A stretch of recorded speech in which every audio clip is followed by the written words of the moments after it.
Herpes virus. Entonces, Perfecto. básicamente, perdón, ok. Entonces, básicamente hablando de los herpes virus, tenemos que decir que hay muchos subtipos, muchas variedades, muchos serotipos, ¿no? Pero todos ellos se parecen, ¿no? Son muy similares entre sí. ¿Dónde está la diferencia? Básicamente en la enfermedad o en la infección que van a producir, ¿no? Ahí se diferencian. Pero estructuralmente son muy igualitos, ¿no? Son mellizos, son hermanos mellizos, si ustedes quieren, todos los herpesvirus, pese a que tenemos varios subtipos, volvemos a decir, ¿no? Por otro lado, otra de las características son que son grandes, ¿no? Son bastante grandotes. De hecho, son los segundos virus más grandes. Estamos hablando de virus ADNs, ¿no? De todos los virus ADNs, el más grande es el poxvirus, ¿no? El poxvirus produce la viruela del mono, por si acaso, ¿no? Los segundos más grandes son los herpesvirus. Más o menos miden entre 150 a 200 nanómetros. Su forma, ¿no? Si ustedes ven acá, ¿no? Es icosaédrica, ¿no? Icosaédrica quiere decir que tiene una forma geométrica, ¿no? Y esta forma icosaédrica está dada por 162 capsómeros, ¿ya? Entonces, ¿qué son los capsómeros? Los capsómeros van a ser, a ver cómo les digo, los capsómeros van a ser como las tejas del techo, si me estoy explicando, ¿no? Entonces, cada capsómero, ¿no? Es una teja del techo, ¿no? Y todo el techo es todo esto, ¿no? ¿Qué será la nucleocápside en este caso, ¿no? Todo esto es mi techo, pero mi techo está compuesto por tejitas, ¿verdad? ¿Cuántas tejitas hay aquí o cuántos capsómeros hay? 162, ¿ok? Eh, y bueno, ¿cuál es el genoma del herpes virus? Básicamente es un ADN bicatenario, por ende corresponde al grupo 1 de la clasificación de Baltimore. Muy bien. Pero dentro de su estructura, a su vez, está compuesto o tiene una membrana o envoltura, ¿verdad? Esto llamamos envoltura. Y en la envoltura están sus glucoproteínas, lógicamente. Las glucoproteínas serán los antígenos, ¿verdad? Ahí están.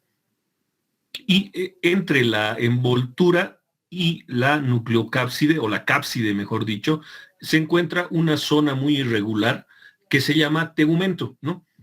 ¿Y qué hay en el tegumento? Básicamente un montón de proteínas virales, ¿ok? Está llenita de proteínas virales. Muchas ayudan en la replicación, muchas ayudan en el ingreso a la otra célula, muchas ayudan, muchos son antígenos como tal, etcétera, etcétera. Muy bien. Básicamente, los herpesvirus codifican en esa parte del tegumento dos tipos de enzimas importantes, ¿no? Codifican mucho más, pero las más importantes serán la timidina quinasa o quinasa de timidina, como ustedes quieran, y el ADN polimerasa que le ayudará en su replicación. Ahí tenemos una micrografía del virus, ¿no? Y vemos que tiene un montón de glucoproteínas, básicamente, ¿no? Si hablamos de la glucoproteína B y de la glucoproteína D, vemos que son las más antigénicas, ¿ok? La B y la D son las más antigénicas.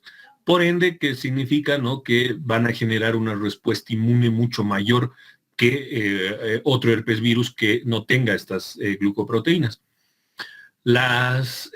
Nuevamente, la glucoproteína B, D y H, ¿no? Básicamente tienen una función hemaglutinina. ¿Qué significa? Que van a cumplir el tema de la adhesión y la entrada del virus a la célula. Eso conocemos como actividad hemaglutinina, ¿verdad? Los que asisten a las clases continuamente saben de lo que estoy hablando, ¿no? Luego tenemos otra glucoproteína que es la C, ¿no? Que básicamente es el receptor del complemento. ¿Qué quiere decir esto, no? Esta es en todo caso, la chapa a la llave, ¿verdad? El receptor del complemento a la célula que va a invadir, ¿no? Es la chapa de la llave, ¿no? La llave la tendrá en todo caso la célula y el receptor o la chapa estará en el virus, ¿no? Y glucoproteínas E y L son receptores para inmunoglobulinas, ¿ok? Para inmunoglobulinas. Básicamente hablando de la replicación viral de los herpes virus, ¿no? Bueno, depende del libro, ¿no? Depende del libro. Por ejemplo, en esta parte de replicaciones virales, Jawetz complica un poquito el tema de la replicación viral, ¿no? Pero de manera genérica, vamos a decir que lo primero que se produce es una adsorción con D, ¿ok? Adsorción. Esta adsorción, ¿a qué se refiere? El contacto del virus con la membrana celular. En este contacto se va a liberar de su envoltura, el virus se libera de su envoltura, como ven acá en la figura. Cosa de que penetre a la célula, se producirá la penetración, ¿no? Solamente la nucleocápside del virus, como vemos acá. Solamente penetra la nucleocápside. Toda la envoltura se ha quedado en la membrana celular, ¿no? Luego, lógicamente, gracias a todas las proteínas que existen en su envoltura, los virus se van a unir a los receptores de la membrana citoplasmática de la célula. Esa penetración se llama por fusión. ¿Por qué? Porque están fusionando sus membranas, tanto la célula como el virus, ¿verdad? Una vez que ya entra solito, ¿no? Solamente la nucleocápside dentro de la citoplasma de la célula, ¿no? Entonces, básicamente, va a tener dos vías, si ustedes quieren, ¿no? Un ingreso directo, y la nucleocápside del virus se irá directamente hacia el núcleo de nuestra célula, ¿verdad? O puede ser que en este caso, que un endosoma o un fagosoma digiera al virus, ¿no? De todas maneras, simplemente lo va a transportar, si ustedes quieren, al núcleo. Obviamente el virus se tendrá que liberar del endosoma o del fagosoma y solo va a penetrar su ácido nucleico, ¿verdad? Aquí ya deja la nucleocápside. Solo penetra el ácido nucleico dentro del núcleo. Es decir, la replicación de los herpes virus se da en el núcleo celular, ¿ok? Dentro del núcleo, que es la característica de los virus envueltos, habíamos dicho, ¿no? De la mayoría, porque hay uno que no lo hace, que lo hace en el citoplasma, ¿no? Ustedes ya sabrán cuál es ese virus. Y iba a decir, mucho de lo que decimos entra al examen. No, todo de lo que decimos, de lo que hablamos, obviamente entra al examen, ¿verdad? Una vez que ya aquí se produce la transducción, la replicación del ácido nucleico del virus, nuevamente dentro del núcleo se va a encapsular o se va a ensamblar, si ustedes quieren, llegando a tener sus 162 capsómeros, es decir, formando la nucleocápside de nuestro virus. Y el virus sale, ¿no? Igual por dos vías, una salida directa, produciéndose una exocitosis, y va a tomar un pedacito de la membrana celular para formar su envoltura, ¿no? Y ahí tenemos los nuevos virus. U otra vía, que será mediante el aparato de Golgi, ¿no? El retículo endoplasmático y el aparato de Golgi, y genera la exocitosis o brotación del virus. Se va a tomar nuevamente un pedacito de membrana y vamos a tener nuestros nuevos virus formados, ¿ok? Básicamente, dentro de la clasificación de los herpesvirus, decíamos, ¿no?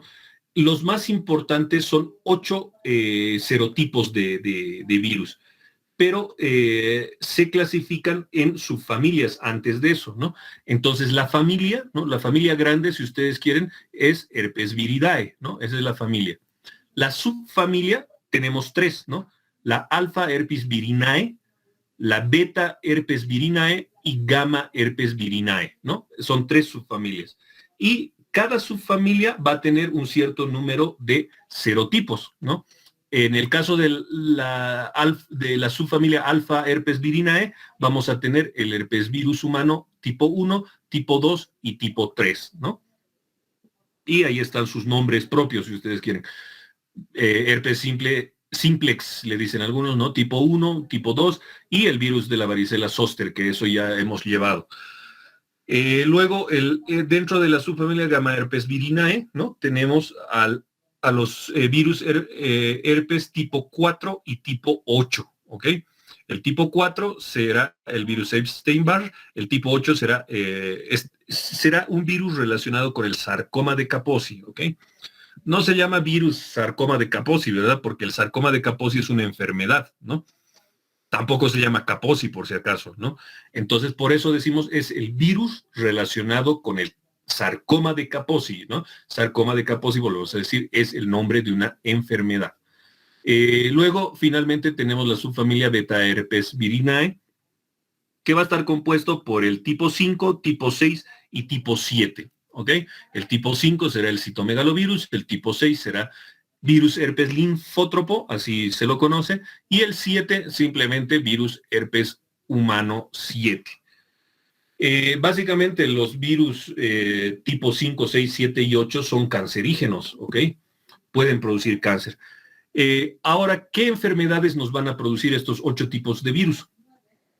Aquí tenemos, ¿no? El herpes virus simplex tipo 1 nos va a causar herpes simple, ¿no? ¿En qué consiste el herpes simple? En lesiones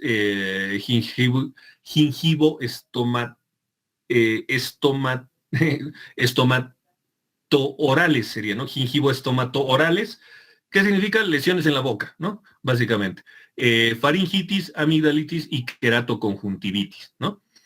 Estas lesiones, bueno, vamos a ver más adelante, son bastante dolorosas, ¿no? Donde salgan. El virus herpes simple tipo 2 básicamente es el agente causal del herpes genital. Crea las mismas lesiones, pero en regiones genitales. El virus tipo 3, ¿no? Es la varicela zoster, a este ya lo hemos estudiado, ¿no? Agente causal de la varicela y del herpes zoster, ¿no? Y ya habíamos dicho, ¿no? La reactivación del virus de la varicela zoster me va a dar herpes zoster, ¿no? Insisto, los que siguen todas mis clases saben a lo que me estoy refiriendo, ¿no? Y estas son preguntas de exámenes, ¿no? Lógicamente. El citomegalovirus, que es el herpesvirus tipo 5, es el agente causal de la enfermedad citomegálica, ¿ok? Y síndrome mononucleósico. Luego tenemos el tipo 4, ¿no? Que es el virus Epstein-Barr, va a ser agente causal de la mononucleosis infecciosa o enfermedad del beso, ¿no? De manera benigna, y de manera maligna será causante de linfoma de Burkitt y carcinoma nasofaríngeo. Los herpesvirus tipo 6 y 7 son agentes causales del exantema súbito, ¿ya? Y del 8, ya habíamos dicho, está asociado a una enfermedad que se llama sarcoma de Kaposi, ¿ok? ¿Alguien sabe qué es el sarcoma de Kaposi, por si acaso?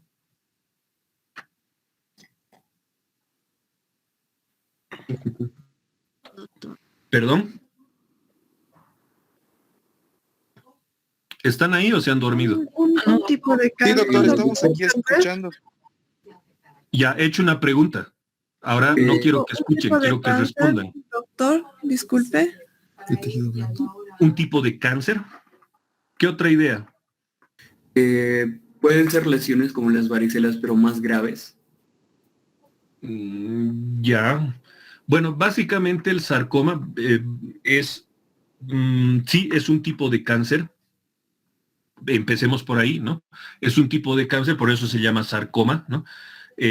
Todo lo que acabe en oma, ¿no? Oma es un sufijo, ¿no? Que significa cáncer, justamente, ¿no? Entonces el sarcoma de Kaposi es un tipo de cáncer que básicamente va a afectar a los linfocitos, ¿no? A los linfocitos citotóxicos, a los linfocitos T, a los linfocitos B.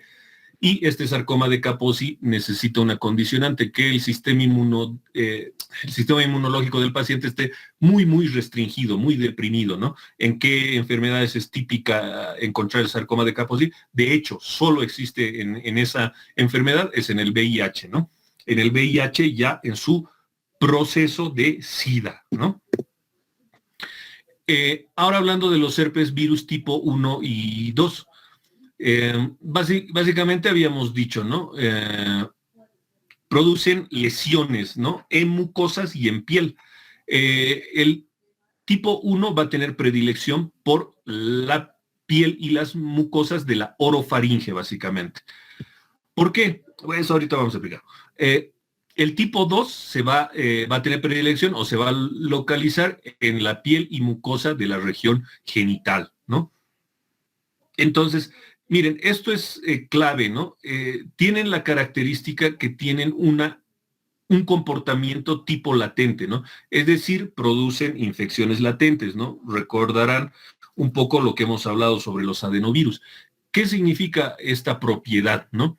Que tanto el herpes virus tipo 1 como tipo 2 van, y aquí tenemos un dibujito, un grafiquito, tienen un primer ingreso, ¿no?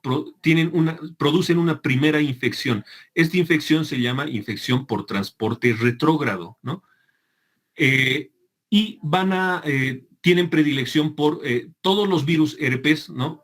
Van a infectar en su mayoría neuronas, tejido nervioso, ¿no? Entonces, tanto el tipo 1 como tipo 2 infectan al sistema nervioso central. Entonces, ¿dónde van a vivir? Mediante esta primoinfección o infección primaria por transporte retrógrado, ingresa el virus, ¿no? Ya sea el tipo 1 y tipo 2, y se va a ir a vivir al ganglio nervioso, ¿ok? Se queda viviendo en el ganglio nervioso, ¿ok? Ese periodo en que se va a quedar a vivir puede ser semanas, puede ser meses, puede ser años, ¿no? Entonces, ¿qué tipo de infección está ocasionándome acá en el ganglio? Una infección latente, ¿no? Por ende, tiene un comportamiento tipo latente. Y luego, ¿no? Una vez que este virus, que el herpes virus, ya sea tipo 1 o tipo 2, decide, bueno, ahora es mi momento de infectar, ¿no? De hecho, ya está infectando, ya está causando una infección latente, pero no existen ni signos ni síntomas, ¿no? Está ahí camuflado. Entonces dice, bueno, ya quiero infectar de verdad, ¿no? O sea, realmente ahora quiero causar signos y síntomas en tal persona, en este paciente. Entonces, esto se llama reactivación por transporte anterógrado, ¿ok? Reactivación por transporte anterógrado. Entonces, mediante esta vía, sigue los axones y se va a ir a las células epiteliales, a la piel o a las mucosas. Si este es el tipo 1, será a piel y mucosas de la orofaringe, ¿no? Si este es el tipo 2, será piel y mucosas de la región genital. ¿Por qué? Porque el herpes simplex tipo 1 vive en los ganglios del trigémino, ¿ok? Por eso va a infectar toda esa región de la cara, si ustedes quieren, ¿no? La boca, la cara, los labios, etcétera, etcétera, porque donde se estaciona es los ganglios sensoriales del trigémino. Y el tipo 2 se estaciona o vive en los ganglios sensoriales del sacro, ganglios sensoriales sacros, ¿ok? De eso depende qué región van a infectar.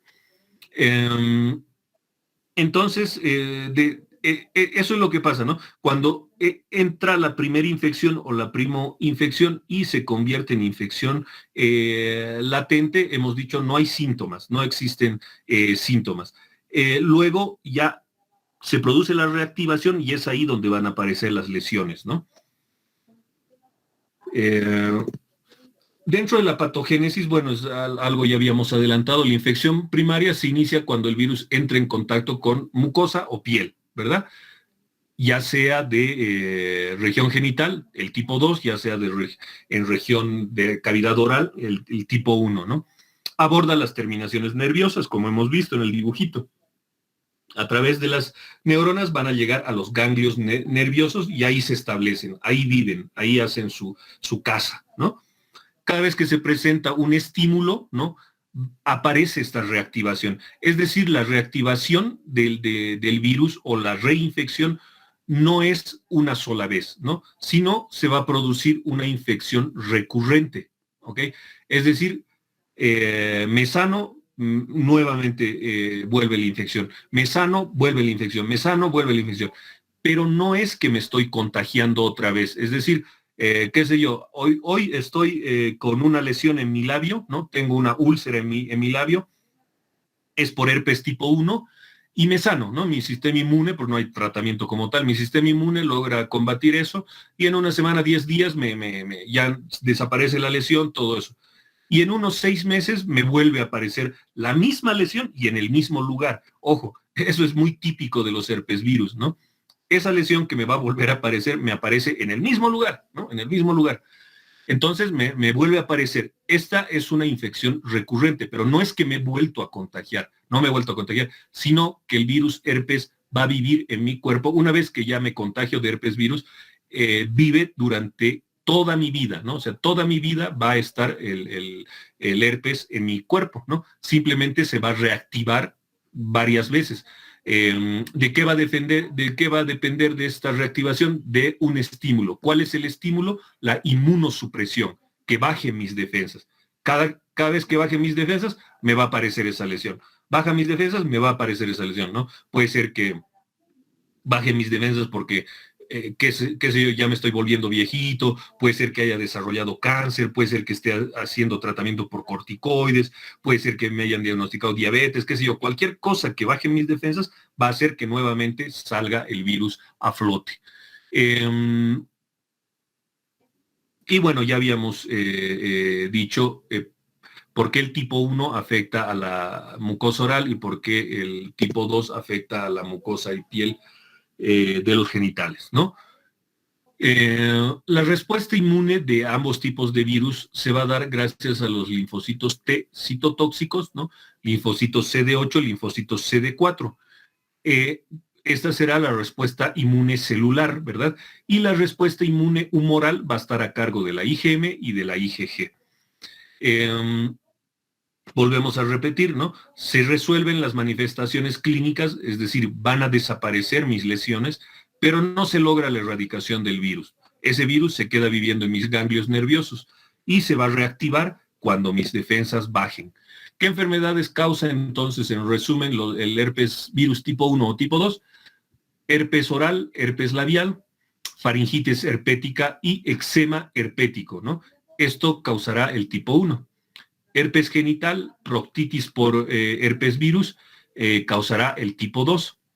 Y si ese paciente está más inmunosuprimido todavía o la inmunosupresión es crónica, por ejemplo, un paciente que esté en terapia intensiva, tenga 80 años, sea diabético, hipertenso, y recientemente le han diagnosticado cáncer y estaba antes de ingresar a terapia intensiva, estaba con quimioterapias, digamos, ¿no? Ese va a ser un paciente, pues, deprimidísimo, ¿no?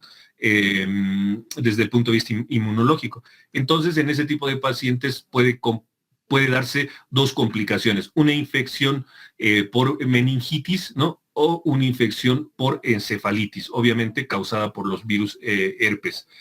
Y tanto la meningitis como la encefalitis pueden causarle el tipo 1 o el tipo 2. Ahí vemos cuáles son las lesiones, ¿no? Ahí está, este es herpes, ¿no? Generalmente, donde le gusta ubicarse entre la piel y entre la mucosa, ¿no? Generalmente es ahí donde salen las lesiones. Aquí vemos ya úlceras, ¿no? Lesiones ulceradas, herpéticas, ¿no?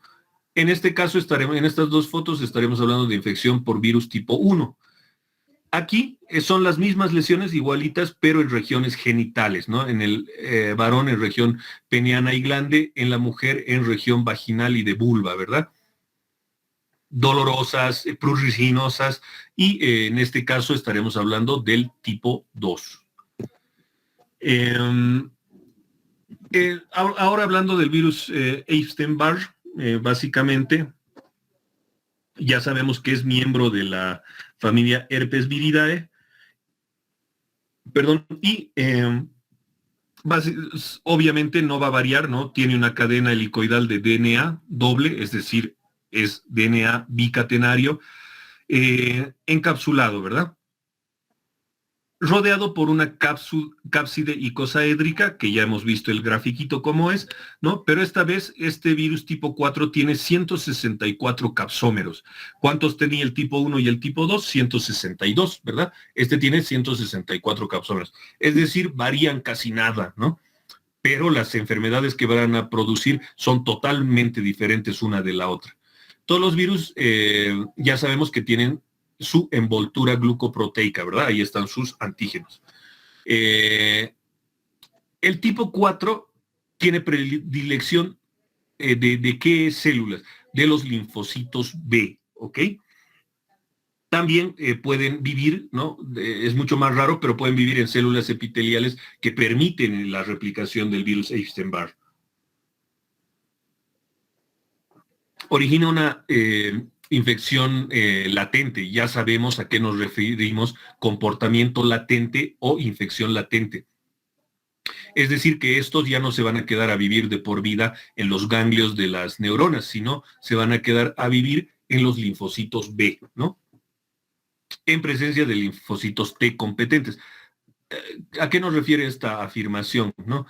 Los linfocitos T, ¿no? Los linfocitos T se encargan de la respuesta de la inmunidad celular, ¿verdad? Entonces deberían estimular a los macrófagos para destruir estos linfocitos B. Eso sería lo normal, porque estos linfocitos B están contaminados por un virus, en este caso, que es el herpes, tipo 4.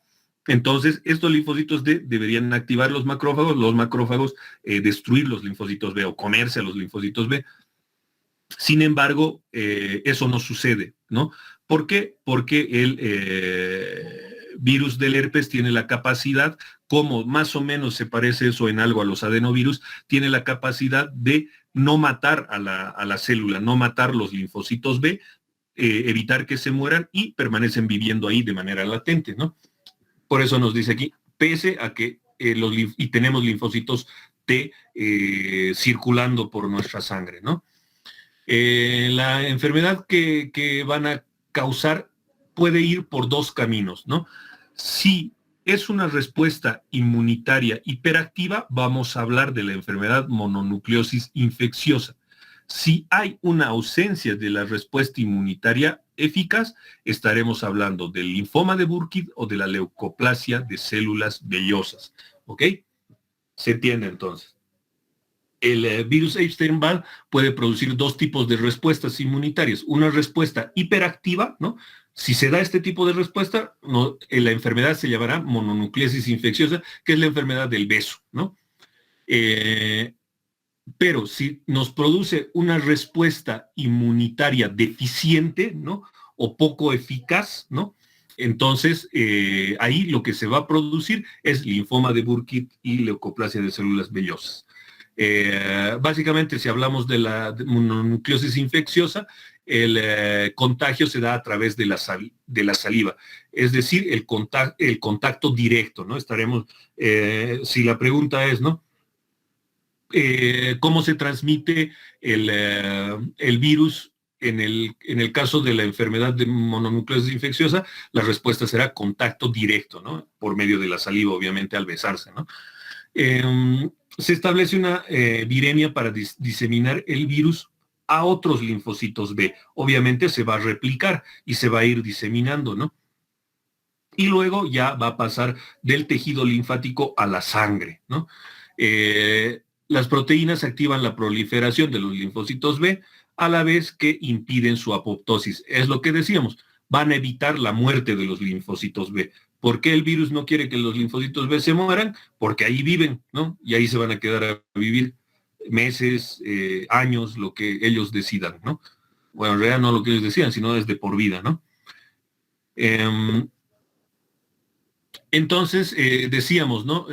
Por otro lado, si se da una respuesta inmune deficiente, ¿no? O ausente también, entonces la enfermedad va a ser el linfoma de Burkitt, muy típico en África, ¿no? Esta enfermedad básicamente afecta a los niños de África, ocasionando grandes lesiones a nivel también de la cavidad oral, del pabellón auricular, de la pirámide nasal, de las glándulas salivales, ¿no?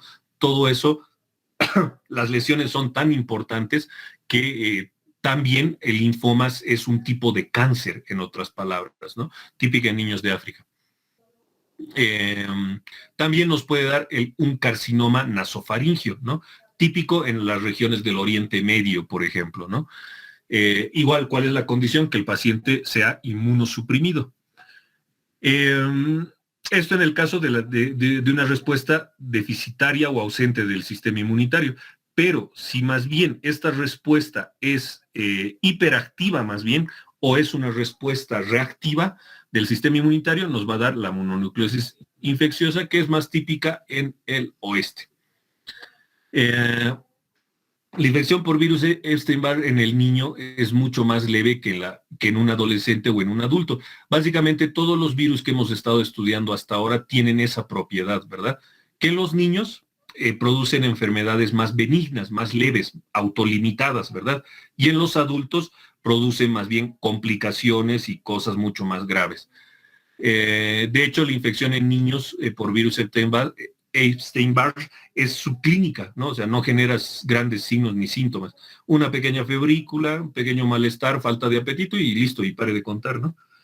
De todas maneras, la triada clínica de la mononucleosis infecciosa se compone de linfadenopatía, esplenomegalia y faringitis exudativa, ¿no?